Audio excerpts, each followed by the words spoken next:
Hello दोस्तों, मैं हूं आपकी दोस्त ललिता। आज की स्टोरी है बेटी से बहू बनने का, जो बहुत ही इमोशनल स्टोरी है और शिक्षावत कहानी है। तो चलिए बिना देर किए कहानी को शुरू करते हैं। कौशल्या और रघुवीर की एक बेटी थी, सविता।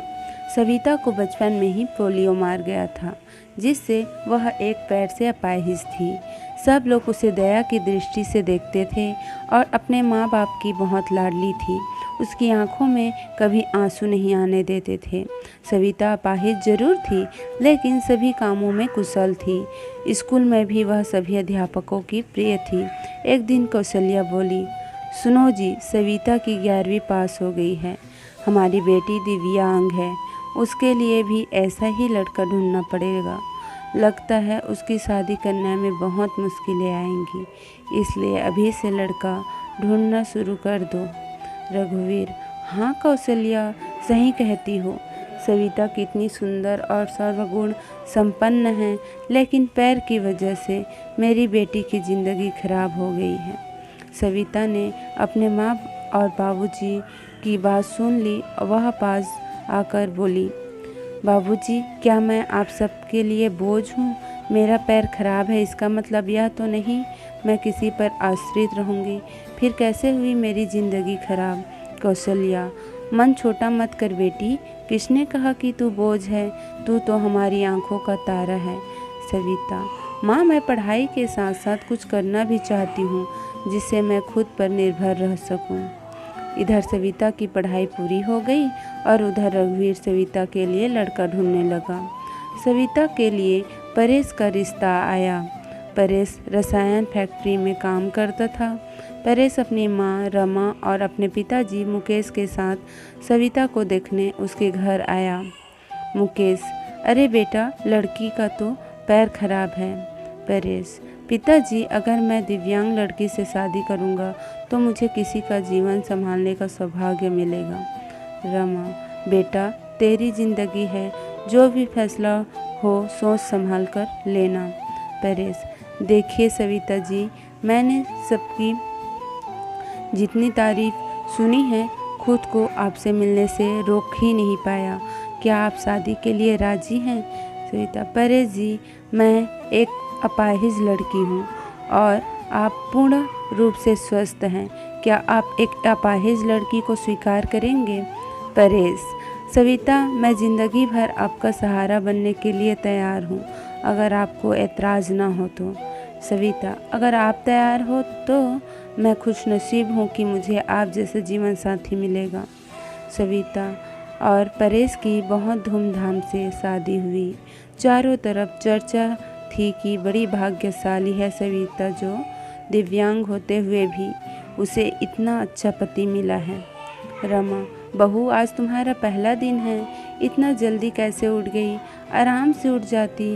सविता, माँ, मुझे जल्दी उठने की आदत है, मैंने नाश्ता बना दिया है, आप सब लोग नाश्ता कर लीजिए। रमा हैरान थी कि एक पैर खराब होते हुए भी सुबह उठकर नाश्ता भी बना दिया। इसी तरह सविता ने थोड़े ही दिनों में सारी जिम्मेदारी अपने ऊपर ले ली। सविता से सभी खुश थे। रमा, परेश तेरी बीवी लाखों में नहीं करोड़ों में एक है। मैं तो डरती थी कहीं ऐसा ना हो कि एक दिव्यांग लड़की से शादी करके कहीं मेरे बेटे की ज़िंदगी खराब ना हो जाए। परेश, माँ, मेरा फैसला कभी गलत हो सकता है क्या? आपसे एक बात कह रहा हूँ कि अगर मुझे कुछ हो जाए तो सविता को अपनी बेटी की तरह रखना। रमा, चल पागल, ऐसे नहीं बोलते, वो अभी भी मेरी बेटी ही है। और अगले ही दिन उनकी खुशियों को जैसे किसी की नज़र लग गई। परेश की फैक्ट्री में जहरीली गैस लीक हो जाने से कई लोगों की मौत हो गई, जिनमें परेश भी शामिल था। जब ये खबर परेश के घर पहुंची, तब घर में हाहाकार मच गया। लेकिन सविता तो जैसे पत्थर सी ही हो गई। वह खामोश थी, उसकी आंखों से आंसू नहीं थे। वह परेश को क्यों यूँ फटी नज़रों से देखती रही। कुछ औरतों ने उसे हिलाते हुए कहा, बहू रो ले, देख परेश को, यह मर गया है। अगर रोएगी नहीं तो पागल हो जाएगी। तू विधवा हो गई है। विधवा? इस तरह की बातें सोचकर सविता फूट फूट कर रोने लगी। सविता रोते हुए बोली, उठो परेश, आंखें खोलो। मैं अकेले किसके सहारे जीऊँगी? अभी तो मैंने तुम्हारे साथ कुछ ही दिन गुजारे थे, फिर मुझे अकेला छोड़कर क्यों चले गए? परेश का अंतिम संस्कार हो गया और सविता के अरमानों का भी। रमा, अरे ये क्या बहू, सफ़ेद साड़ी क्यों पहनी तुमने? सविता, माँ, सबने मुझसे कहा कि मेरे जीवन के सब रंग परेश के साथ ही चले गए, अब मुझे सफ़ेद साड़ी ही पहननी है। रमा, नहीं बेटी, तुम हमारे दुख को और मत बढ़ाओ।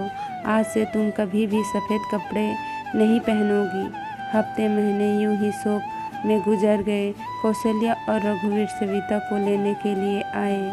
कौशल्या, मेरी बेटी का जीवन तबाह हो गया, पूरी ज़िंदगी अकेली कैसे काटेगी, इसलिए हम उसे अपने साथ ले जाना चाहते हैं।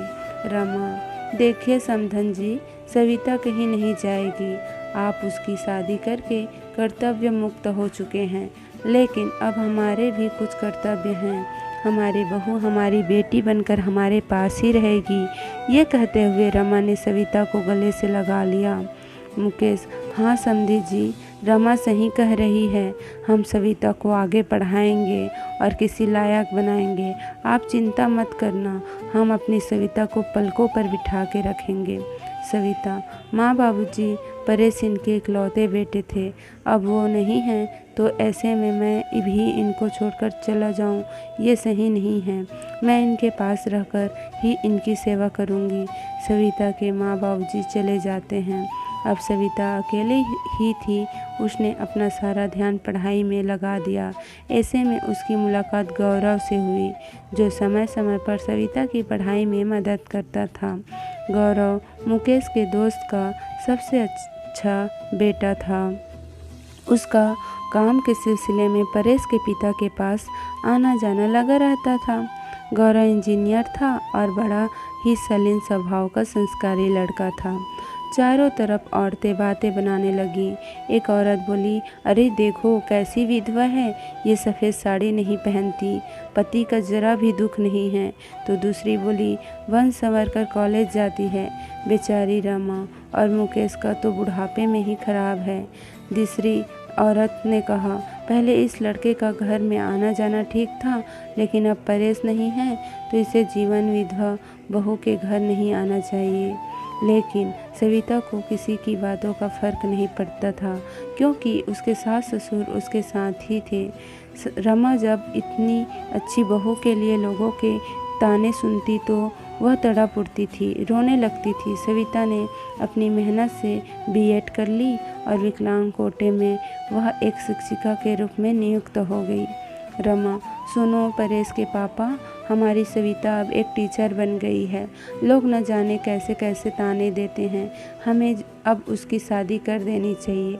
मुकेश, सही कह रही हो रमा, विधवा है, अनाथ नहीं, जो लोगों की उल्टी सीधी बातें सुनेगी। हम अपनी बहू की शादी धूमधाम से करेंगे। मुकेश ने जब अपनी बहू के रिश्ते की बात जब कुछ लोगों से की, तब लोग कहते हैं, अरे मुकेश, तू पागल तो नहीं हो गया? विधवा बहू की शादी करना चाहता है तू? मुकेश, हाँ, मैं उसकी शादी करना चाहता हूँ। उसकी ज़िंदगी में विधवा शब्द हमेशा के लिए मिटाना चाहता हूँ। तभी गौरव ने आ करके कहा, गौरव अंकल, आप सविता के काबिल समझे तो मैं आपकी बहू से शादी करने के लिए तैयार हूँ। मुकेश, गौरव तुम? हाँ मैं। मुकेश, मुझे यकीन नहीं हो रहा है कि मेरी बेटी तुम्हारे जैसे लायक और होनहार बेटा पसंद करेगा। मुझे तुम पर गर्व है, मैं ये शादी के लिए तैयार हूँ बेटा। तभी मुकेश घर आकर के सविता से कहता है, सविता बेटी, तुम जानती हो मैंने हमेशा तुम्हें अपनी बेटी से बढ़कर माना है। मैं चाहता हूँ कि तुम्हारी ज़िंदगी के अधूरे सपने को पूरा करूँ। मैं तुम्हारी शादी गौरव से करना चाहता हूँ। तुम्हें कोई एतराज़ तो नहीं? सविता, पिताजी परेश की जगह शायद ही मैं किसी को दे पाऊँ, लेकिन आपने जो मेरे लिए किया है वो कोई नहीं कर सकता। आपका फैसला मेरे सर आँखों पर, जैसे आप कहें मुझे मंजूर है। और फिर सविता और गौरव की शादी धूमधाम से हो गई और सब खुशी खुशी से रहने लगे। कहानी कैसी लगी कमेंट्स करके ज़रूर बताएं। धन्यवाद।